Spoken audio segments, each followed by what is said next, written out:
বিকল্প চাষ 12 মাসে এঁচোড় ফার্মিং একটা খুব লাভজনক, সেটা রামকৃষ্ণ নার্সারি আসাম থেকে আন্দামান প্রত্যেকটা কৃষককে বুঝিয়ে দিয়েছে। একদম কৃষকের মস্তিষ্কে ঢুকে গেছে এঁচোড় চাষ মানেই বিকল্প চাষের একটা দৃঢ় হাতিয়ার, ঠিক। যেখানে মানুষ নিশ্চিন্তভাবে একটা আয় করতে পারবেন। একদম সব থেকে বড় ব্যাপার, একবার প্ল্যান্ট লাগাবেন, বহু বছর ধরে উনি ফলনটা পাবেন।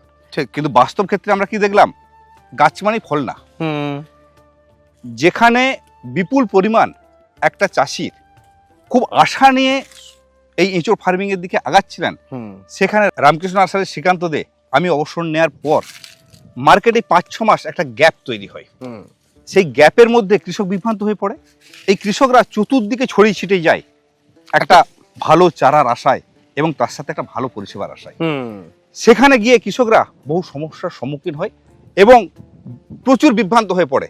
কৃষকদের অনুরোধেই আমার ফিরে আসা। যদি বলেন কিরকম বিভ্রান্ত হয়ে পড়ে, চারা কি তারা পাচ্ছেন না? অবশ্যই পাচ্ছেন। চারাটাই কি মূল বিষয়? চারাটা মূল বিষয় না, চারার সাথেও উন্নত প্রযুক্তি এবং বহুদিনের অভিজ্ঞতা, যেটা কৃষকরা পাচ্ছেন না। যদি আমি সাধারণভাবে বলি, ধরুন আজকে হচ্ছে মার্চ মাস বা চৈত্র মাসের মধ্যবর্তী পর্যায়ে, ঠিক। এখন যদি আপনি গাছ লাগান, আপনাকে আমরা গোবর সার দিয়ে লাগাতে বলছি।